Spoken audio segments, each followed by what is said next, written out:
Primeiro é o capítulo 19, Jonatas aplaca o ciúme que seu pai tem de Davi. Verso 1, e falou Saul a Jonatas, seu filho, e a todos os seus servos, para que matassem Davi. Porém, Jonatas, filho de Saul, estava muito afeiçoado a Davi. E Jonatas o anunciou a Davi, dizendo, meu pai Saul procura matar-te, pelo que agora guarda-te pela manhã e fica-te num lugar oculto e esconde-te, quer dizer, foge, meu pai quer te matar. E na verdade agora Saul enlouqueceu de vez e quer matar Davi de qualquer jeito e sem cobrir, porque Davi não tem pecado, não fez nada. Ele quer matar Davi, um ato completamente insano. Então Jonatas falou, Davi foge e fica num lugar escondido. E sairei eu e estarei à mão de meu pai no campo e em que estiveres. E eu falarei de ti a meu pai, e verei o que houver, e tu anunciarei. Quer dizer, fica escondido, eu vou saber o que é e depois te falo. Então Jonatas falou bem de Davi a Saul, seu pai, e disse-lhe, não peque o rei contra seu servo Davi, porque ele não pecou contra ti, e porque os seus feitos te são muito bons. Porque pôs a sua alma na mão e feriu aos filisteus, quer dizer, arriscou a sua própria vida. E fez o Senhor um grande livramento a todo Israel. Tu mesmo viste e te alegraste. Por que, pois, pecarias contra sangue inocente, matando Davi sem causa? E realmente, matar uma pessoa sem causa era algo gravíssimo. Então Jonatas está falando, pai, que isso? Vai matar um inocente? Derramar sangue inocente traz maldição. E Saul deu ouvidos à voz de Jonatas e jurou Saul, vive o Senhor que não morrerá. Então até aí parece que está tudo maravilha, mas depois muda. E Jonatas chamou a Davi e contou-lhe todas estas palavras. E Jonatas levou Davi a Saul e esteve perante ele como dantes, aparentemente tudo tranquilo. E tornou a haver guerra. E saiu Davi, pelejou contra os filisteus, e feriu-os de grande ferida, e fugiram diante dele. Porém, o espírito mau da parte do Senhor se tornou sobre Saul, estando ele assentado em sua casa, e tendo na mão a sua lança, e tangendo Davi com a mão o instrumento de música. Olha lá, tá lá Davi tocando de novo a harpa. E aí, o espírito mau vem, e procurava Saul encravar a Davi na parede. Porém ele se desviou de diante de Saul, o qual feriu com a lança a parede. Então fugiu Davi e se escapou naquela mesma noite. Porém Saul mandou mensageiros à casa de Davi que o guardassem e o matassem pela manhã. Do que Mical, sua mulher, avisou a Davi dizendo, se não salvares a tua vida esta noite, amanhã te matarão. Então quer dizer, agora a perseguição ficou generalizada, exposta, bem clara. Saul queria matar Davi, não conseguiu encravá-lo na parede, ele fugiu, mandou buscar em casa. E Mical avisa Davi, você tem que ir embora, meu pai está enlouquecido e quer te matar de qualquer jeito. Então Mical desceu a Davi por uma janela, e ele se foi e fugiu e escapou, porque o pai viria, Saul. E Mical tomou uma estátua e a deitou na cama, e pôs-lhe a cabeceira uma pele de cabra, e a cobriu com uma coberta. Olha só, essa estátua é um terafim, no original aqui é terafim. Terafim eram ídolos do lar, aqueles mesmos que foram criados por Terá, pai de Abraão, lembra? Então os terafins eram estatuetas domésticas. Então você tinha terafins médios, pequenos, médios e grandes. Aqui dá a entender que é um terafim grande. Ficou deitado na cama, como se fosse uma pessoa, cobriu o terafim e ali botou uma pele de cabra para automaticamente parecer que eram os cabelos de Davi. E mandou Saul mensageiros que trouxessem a Davi. Ela disse, está doente. Então quer dizer, eles foram, cadê Davi? Davi está doente. Então Saul mandou mensageiros que viessem a Davi, dizendo, trazei-mo mesmo na cama para que o mate. Vindo, pois, os mensageiros, eis que estava a estátua na cama, e a pele de cabra à sua cabeceira. Quer dizer, um engano foi descoberto. Então disse Saul a Mical, por que assim me enganaste e deixaste ir e escapar o meu inimigo? E disse Mical a Saul, porque ele me disse, deixa-me ir, porque hei de eu matar-te?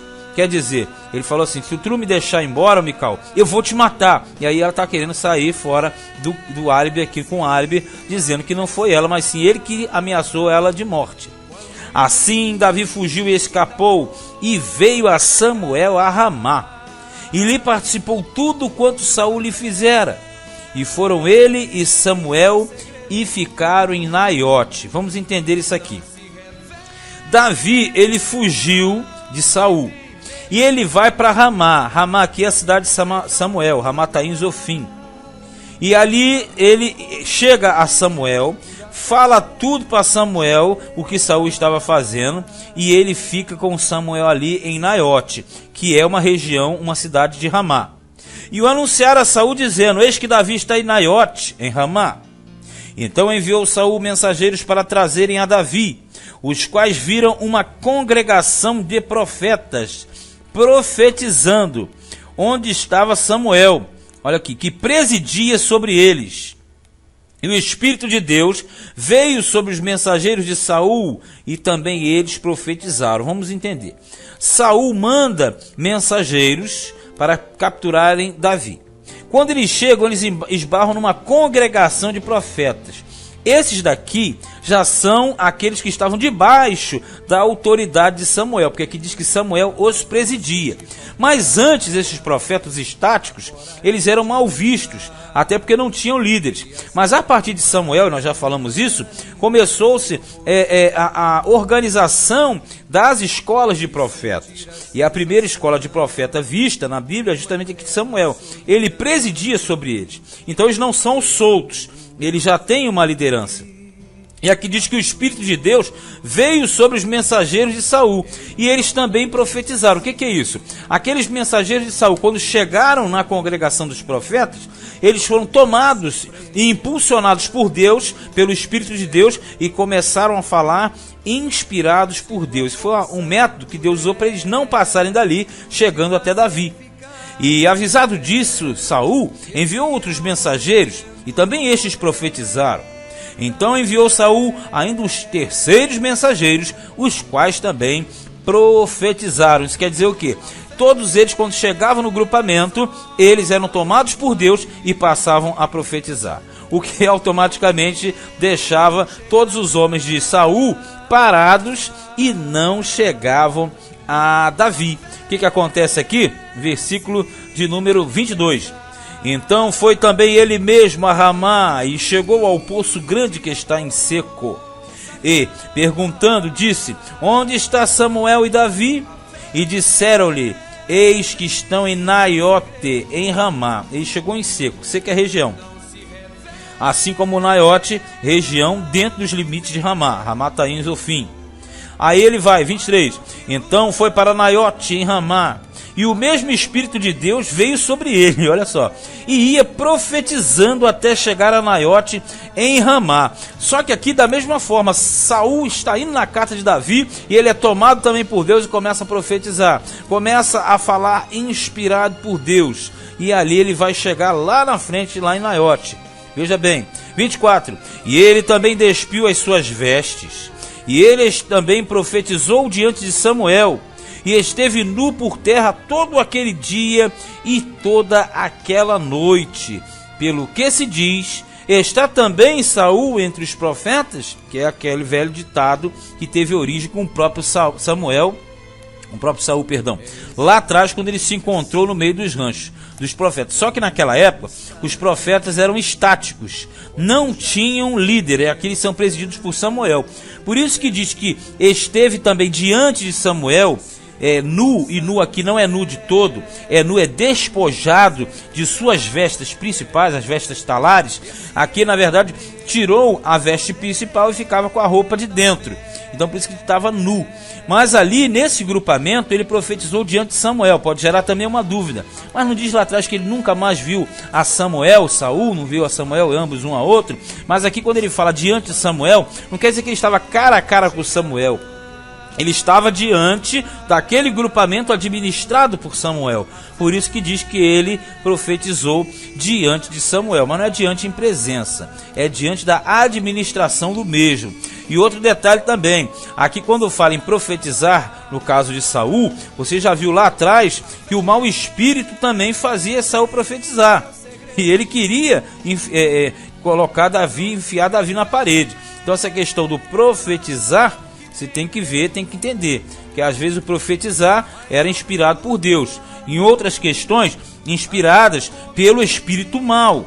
E ainda tem uma outra situação, quando era a própria pessoa falando numa espécie de esquizofrenia. E aqui acontecem com Saul pelo menos essas três formas.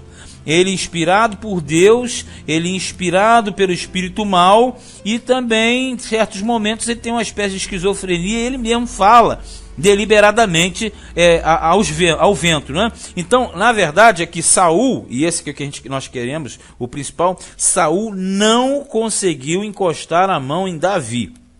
Isso aí é ponto fundamental.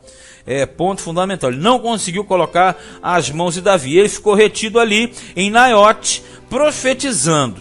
E aí vai dar tempo de quê? De Davi se desviar e fugir. E quando Davi foge, e essa perseguição que tem início aqui, ela não terá fim tão cedo. Só terá fim mesmo, na verdade, após a morte de Saul, que vai ser aí um momento que Davi subirá ao trono. Mas este foi primeiro livro de Samuel, capítulo 19.